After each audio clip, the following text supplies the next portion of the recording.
consultant orthopaedic surgeon, specialising exclusively in hip surgery. I think now I've done around about 12,000 hip replacements, and I think I would fairly confidently say that that is more than anyone else in the UK has ever done.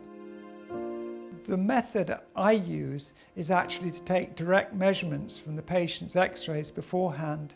I know the exact size of the prosthesis, and so if I put the prosthesis in exactly the right place, and that is a much simpler method than computers and infrared arrays, and we can make it work perfectly. I have a very specific team around me who are always operating with me, which means that we can operate very slickly. Everyone knows exactly what everybody else is doing, and that makes a huge difference. Come in.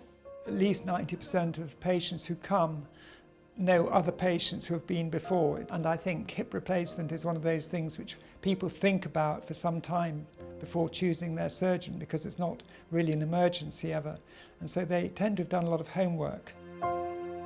When they come, it's really the decision of, is the hip the problem? Is that the right diagnosis? Once that is the right diagnosis, you've then got to decide, is it actually affecting the quality of their lifestyle enough that you're going to go with surgery or painkillers, physiotherapy, whatever. Once one's made the decision to go with surgery, then one is going to choose exactly what sort of surgery they're going to have.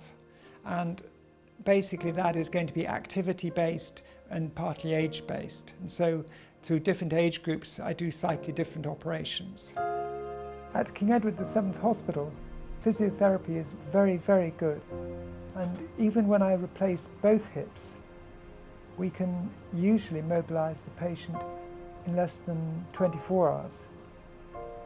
The physiotherapy is again very constant, so that the patient has the same physiotherapist most days, which improves patient confidence and avoids conflicting advice. King Edward VII is a hospital which I think the quintessential feature of its nursing. King Edward's, you could say, is one of the few hospitals still without a modern matron, because King Edward's has still got an old-fashioned matron, and the discipline amongst the nursing staff and how that runs is still phenomenal, and there is no other hospital which actually can touch the nursing at King Edward's.